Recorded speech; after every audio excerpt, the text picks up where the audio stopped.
Welcome back to the Reading and Writing Podcast. My guest today is Ryan Dalton, author of the new middle grade contemporary novel, This Last Adventure. Ryan, welcome to the podcast. Hey, thanks for having me. Sure. Well, if someone hasn't yet heard about your novel, This Last Adventure, how would you describe the novel? You're right. It's a middle grade contemporary. And it is the basic gist of it is it follows a 13-year-old boy named Archie who uses storytelling and shared fantasies to try to protect his grandfather's memories from Alzheimer's. So it's about their relationship. It's about family, and it's about growing up, and a lot of what it's like to be 13. Well, do you remember the original idea or impetus that led you to write This Last Adventure? Yeah, I did. So my grandfather died in late 2017 from complications with Alzheimer's. And so that was, it was a very personal thing, obviously, that happened. And there were years leading up to it where there was lots of difficulties with the family. And it's not something that I had considered writing about until it was actually my mother, who was, always one of the first readers of all my books, told me, it's a great subject for somebody to write on. She knows how much I love writing about, character dynamics and relationships between people and dialogue. And she said, this topic would be perfect for you to write about. And I initially said, no, thank you. It's not the kind of thing I write. I don't want to write a depressing book. There were lots of reasons that I thought of to say no. But then the more I thought about it, the more I came around to the idea, and I realized as it was probably a year before I actually conceded and said, okay, this is something I want to do. But it took that long for me to think of an angle that felt like something that I would write, a way that I could write this story that it felt more hopeful than sad, where it wouldn't just be a depressing book, but there would be a lot of different emotions in the book, and it wouldn't just be something that's a downer the whole time. And so hope became actually one of the central themes of the book. So I really enjoyed writing that. That's great. Well, what was your initial writing journey that led you to writing your first novel? Oh boy, I always was a book nerd. I always loved them. And so it was kind of natural to me when I, as a kid, realized, hey, these books that I love so much are actually written by real people. And as soon as I realized that and I was, probably 6 or 7 years old, I just kind of thought, well, of course, that's what I'm going to do. And then, life kind of happens and you get away from it for a little while. So I, for a lot of years, could just kind of treat it like a hobby. But then when I was in my mid to late 20s, I was, kind of very unsatisfied with the corporate career that I had. And it just kind of came back to me. It's like, I've always loved writing. I've continued to do it. I've just always treated it like a hobby. But if I take it seriously, I wonder if I could turn this into a real career. And so it was at that point that I started practicing in a different way, practicing really for the preparation of writing like real full length novels. So for a couple of years after that, I wrote all sorts of things that just to get experience. I wrote lots of short stories. I entered like short form screenplay contests. I even I would tell friends, hey, if you want to sell something, let me write your ad. And I would write these crazy ads that actually ended up getting me freelance work with an actual ad agency because they liked one of my ads. So it was just, I wanted to get as much experience with as many different kinds of writing as possible. And then there was a point where I said, you know what, I think I'm ready. And I had been keeping basically a notebook full of different story ideas.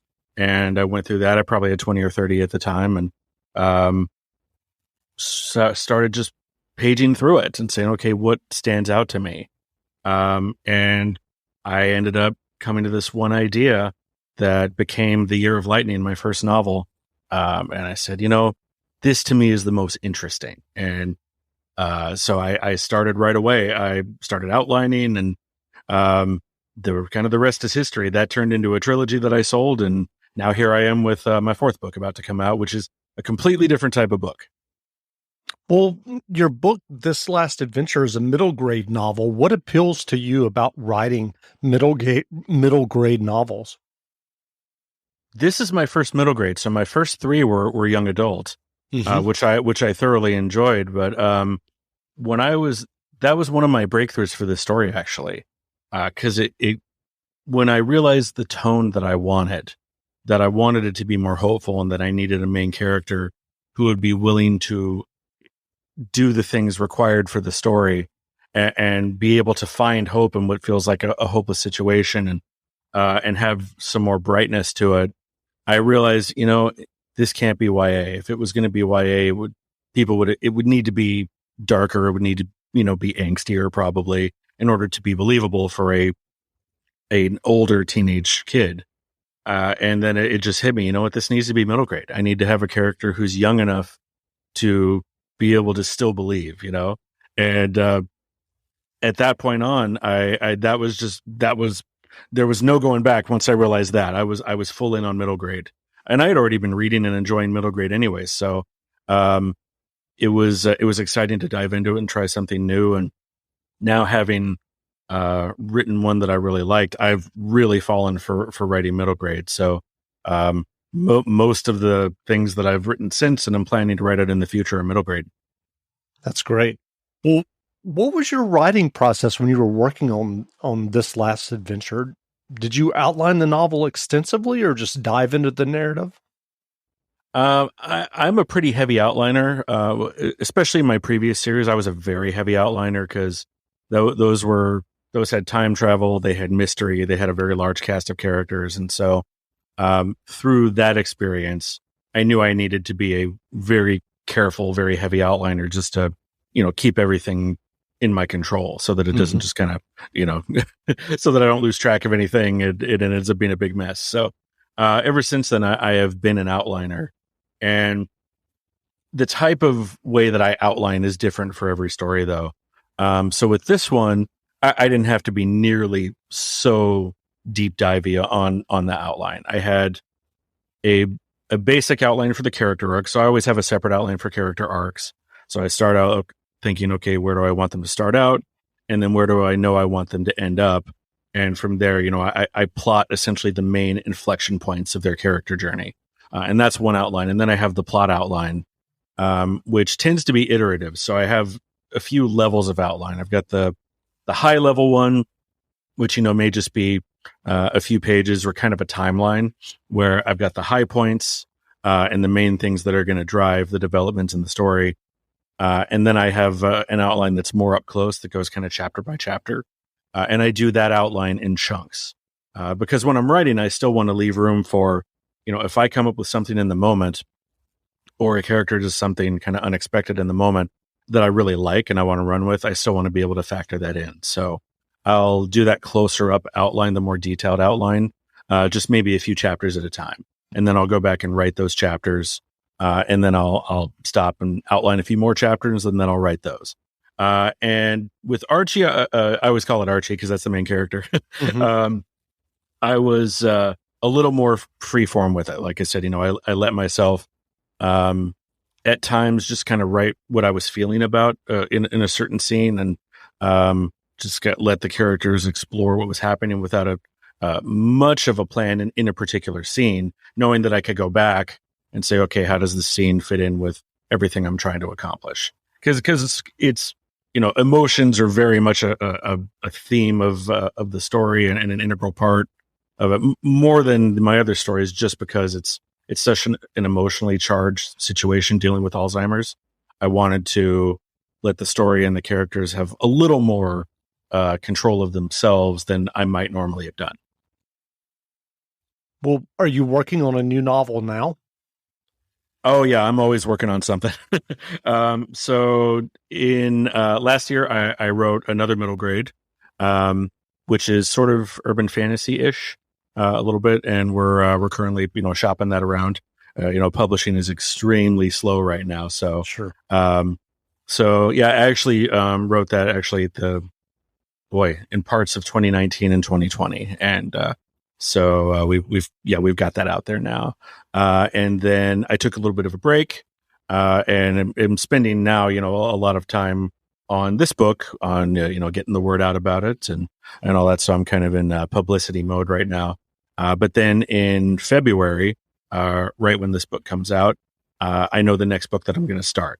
My agent and I always work together on kind of the next project I'm going to pick, and so there's one that we're both super excited about. That's all I can say at the moment, but Sure. but there's one I'm super excited about. It is also another middle grade, and I like to dabble in different genres. So this one is a genre that I have not written before, but I'm very excited about it.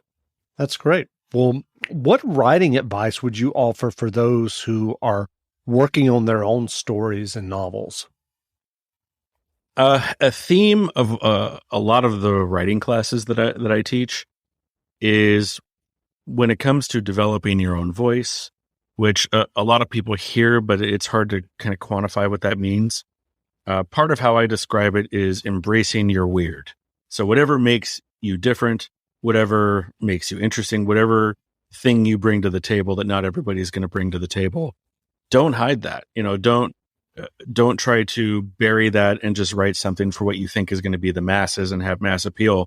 Whatever is specific about you and what you love and what you like to write and create, no matter how unusual it is, go for it, because that is probably going to inform how you write, and it's ultimately going to set you apart because you're doing something different. So that's one of the main things that I like to recommend. The other thing I end up talking about a lot of times is just the topic of writer's block, because a lot of, especially like newer writers, I think give way too much power to the idea of writer's block.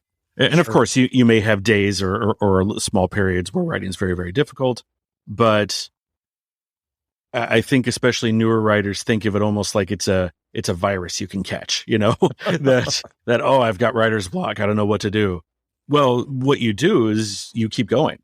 And whatever that means, you don't stop, because a lot of times what I have found for myself and a lot of other writers who are kind of where I am at the moment is that we find that writer's block is mostly just fear.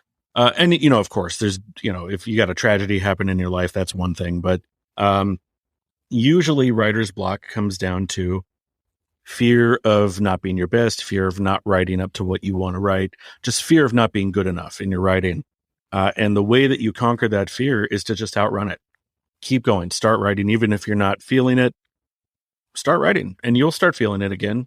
It's just a matter of, if you sit still, it's going to overwhelm you. So just keep moving forward. Progressive Snapshot can save you money based on how you drive and how much you drive. So the safer you drive, the more money you could save. Now, if you didn't hear that because you were looking at your phone while driving, let me say it again. Seriously, put down your phone. That is so unsafe. If you didn't do stuff like use your phone while driving, you could save money with Progressive Snapshot. But saving or not, just put it down. And if you did hear it the first time because you weren't looking at your phone, nice work. You'd love Snapshot from Progressive because it rewards safe drivers. Progressive Casualty Insurance Company and Affiliates. Snapshot not available in California and North Carolina or from all agents. That's great. Well, what novels or nonfiction books have you read recently that you enjoyed? Let me think what I really liked. You know what? I'm going to turn here and I'm going to look at my my bookshelves behind me, because sometimes I forget what I've read. It's always a ton of books. Let me think here. Something that I want to shout out that I really like. On my bookshelves, I tend to, one of my central shelves I keep for books that are written by friends of mine that I always like to shout out when I can. So this one book is a couple of years old, but it is if someone's looking for a book and they don't care if it's not new, it's a middle grade book called After Zero by Christina Collins, and that's a book that I would like to get in the hands of a lot of people. It's incredibly engaging, a really beautiful voice. It's about selective mutism, which I knew very little about going into the story, so it was educational at the same time, but a really engaging story. And I don't want to say much else about it because there's I don't want to spoil anything. Sure. It's just it's a really impressive book, and I always like to tell as many people as I can about that book. In the YA space, there's a book called Echo North by Joanna Meyer, who's also another friend of mine. And that's YA fantasy and has a really cool kind of fairy tale-ish vibe about it. So I would definitely recommend that for fans of YA fantasy. Those are ones that really stick out in my head as ones even for the past couple of years that I really, really enjoyed. As far as nonfiction, I tend not to read a ton of craft books. I usually like to. Oops, sorry about the noise. I like talking to other authors about what we do and how we do and why we do it. And I learn a lot from them, and I learn a lot from having other writers beta read for me and doing the same for them. So I tend to see that as part of my education. But occasionally I will pick up a craft book. I think especially if someone's newer and they're looking not for like a framework to follow every time, but just something to give you in your head a framework of seeing how stories can break down. I mean, Save the Cat Writes a Novel is actually really good. And that gives you, I would say, not a formula that you follow every time or even that you'd have to follow at all. But if you're looking to understand the scaffolding behind a story that holds it up and gets it to function and flow like a good story does, that's a very good one. On Writing by Stephen King is classic. That's probably the first craft book about writing that I ever read. And I think if you're going to read one, that's probably the one to read. Because not only does it give you practical things for writing, it makes the act of writing feel very accessible. So those are the two I'd probably point people at. That's great. Well, where can people find you online if they want to learn more about you and your novels? Sure. So RyanDaltonWrites.com is my website. You can find me at iRyanDalton on Twitter, Ryan Dalton on Instagram. And on my website, there's contact information, if anybody wants to email or reach out to me. I like to talk about books and writing. So anytime people want to do that, I am down for that. That's great. Well, again, we've been speaking with Ryan Dalton, author of the new middle grade contemporary novel, This Last Adventure. The novel is available now, so go buy a copy. And Ryan, thanks for doing this interview. Thanks for having me. I appreciate it. Great. Now, stay tuned as Ryan Dalton reads from his novel, This Last Adventure. This Last Adventure by Ryan Dalton. Chapter 1. Grandpa didn't recognize me today. Archie Reese tried to say the words, but they wouldn't come out. He poked at his breakfast while Mom bustled around the kitchen. He tried thinking about his eggs and toast, or the way Mom talked to herself while she made his lunch. The academy served great lunches, but they were expensive. For him, anyway. Thinking about food didn't work, so he tried focusing on the school day ahead. But his brain kept returning to what had happened 30 minutes ago, and to similar incidents from the past few months. Moments Archie had dismissed at the time because they had only seemed like random incidents. This morning had been different. This morning had felt like what his 7th grade health teacher described in class last year. There had been a week when they talked about alley-oop. A slice of cheese flew across the kitchen. With an audible slap, it landed next to an open ham sandwich. Mom pumped her fist. Yes, 2 points. Despite his mood, Archie laughed. You missed, but I got close. That's worth partial credit. Oh, right, Archie said. I forgot about the almost points they gave you in basketball. Don't tell me you've actually watched a game, Mom teased. The world may crumble. I've read Kwame Alexander's books. That's close enough. Mom chuckled. She was in a good mood today. No, more than just good. She was acting silly, which meant she was extra happy. Archie always noticed when that happened. For one thing, it tended to be a good time to ask for favors. He wondered where it was coming from today. She liked her job as a dental hygienist, but she went every day, so that probably wasn't the reason. Maybe she had a date tonight and had forgotten to tell him. Archie tried to channel some of Mom's positive energy. Today would be a good day, even if it had started oddly. He reached toward a stack of books on the table and carefully extricated a sci-fi novel from the middle. He'd been wanting to read it for weeks, but had forgotten which stack it was in. He and Grandpa kept books all over the house. Last year, they'd spent months one-upping each other by finding increasingly random places to hide books within easy reach. Archie had thought he had won by hiding a copy of White Fang in the freezer between 2 steaks. Then Grandpa had taken the prize by wrapping the sea wolf in plastic and taping it under the toilet tank lid. The memory made Archie smile. until it crashed against the memory of this morning and shattered. You have to say it. Shoving the thought away, he opened the book and leapt into the first chapter, where a lone ship was marooned in deep space. The story gripped him just like he'd hoped it would, until... "Do you think you'll have time to split some wood after school?" Mom asked. "I'd like to get the wood pile built up a little more before it starts getting cold."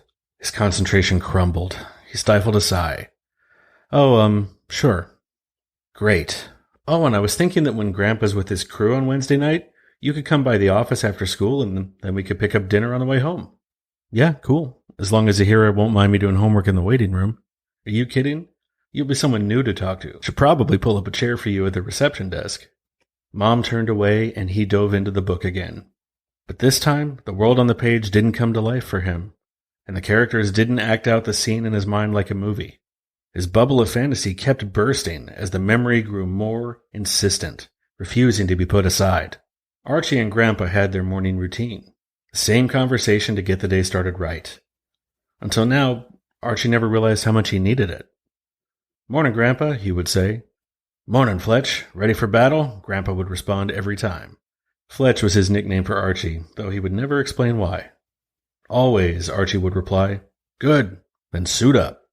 That was how it should have happened. That was how it always happened. Until today. Instead... New scene. Half an hour earlier, Archie had mumbled his usual groggy morning as he passed Grandpa's door. As usual, the door was open. Raymond Reese got up at impossibly early hours and had long since started his day, while Archie still shambled around like a zombie. He slowed his steps, waiting for Grandpa's reply. Except the reply didn't come. Archie paused in his grandfather's doorway. Raymond Reese sat in his recliner, scanning the newspaper. He wore neatly pressed slacks and a button-up shirt with freshly polished shoes. Even for someone as put together as Grandpa, that was unusual. Grandpa?" Grandpa looked up, lowering the newspaper, and gave Archie a friendly smile. But it was the smile he gave to strangers. "Morning, sir," Grandpa said. "Are you the manager? I'd like to check out today, so you can send them to clean the room. That work for you?" It wasn't a joke. Grandpa's eyes always twinkled when he joked. This was real to him. For a long moment, Archie could only stare at his grandfather, feeling completely lost. Should he explain who he was and where they were until the light returned to Grandpa's eyes? Archie began. Then he turned and fled. Hiding in the bathroom, he took a long, scalding shower and tried to put the exchange out of his mind. Maybe he dreamed it. Sometimes dreams didn't fade when he woke up. He felt a little better after that. But then, as he was walking back to his room... "Morning, Fletch. Ready for battle?" Archie stopped short. Slowly he turned to look into Grandpa's room. The gaze that met his was no longer empty. Somehow his grandfather was Raymond Reese again. It was clear on his face. He knew who Archie was and where they were. He didn't remember that they'd already spoken. New scene. Archie's insides were cold. He couldn't deny the memory any longer, couldn't ignore the symptoms the teacher had talked about in health class. Felicity Gordon had even talked about her grandmother having it. The disease that attacked your mind and stole your memories. Then it stole your personality, your talents and skills, and your ability to function in the world until there was nothing left but a shell that looked like you. "Mom," Archie tried to say, but it stuck in his throat. "Touchdown," Mom said, laughing to herself as she tossed chips into his sandwich bag. Other memories hit Archie from all sides, ones that hadn't seemed important until now. Just random moments by themselves. His whole family had pretended they didn't mean anything. Grandpa misplacing his phone, then finding it inside the shoe he was wearing. Forgetting where they lived and driving to the fire station where he'd worked for so many years before retiring. Forgetting Grandma's name until he looked at old pictures of them together. Mom did need to know. Archie felt that urgently now as all the little moments clicked together into one big picture. "Mom," he said. "Dad, your eggs are getting cold," she called, not hearing him. "Are you coming down?" Archie pushed past the fear and put as much power into his voice as he could. "Mom!" She flinched in surprise. "Yeah?" He couldn't stop now. Holding his mother's gaze, Archie took a deep breath and made himself say it.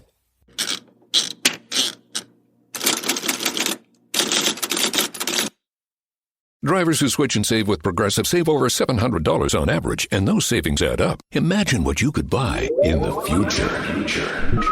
Hey, remember how 20 years ago I switched to Progressive? Well, now it's the future, and I used all those savings to buy this new hologram phone. Because, it's the future, and everything is holograms now. So switch to Progressive and save big, because those savings can add up in the future. Progressive Casualty Insurance Company and Affiliates. National annual average insurance savings by new customer surveyed who saved with Progressive in 2020. Potential savings will vary. Your happiest spring starts with Lowe's, and it all starts with the beautiful green lawn. Keep it looking sharp and save $50 on the Cobalt 40-volt self-propelled mower. Was $399, now just $349. And give the rest of your yard a healthy boost with a bag of our premium mulch at the everyday low price of $368. Create a season full of happiness at Lowe's. Home to any budget, home to any possibility. Selection varies by location. While supplies last, about 3/31 through 4/6. Mulch offer excludes Alaska and Hawaii. U.S. only.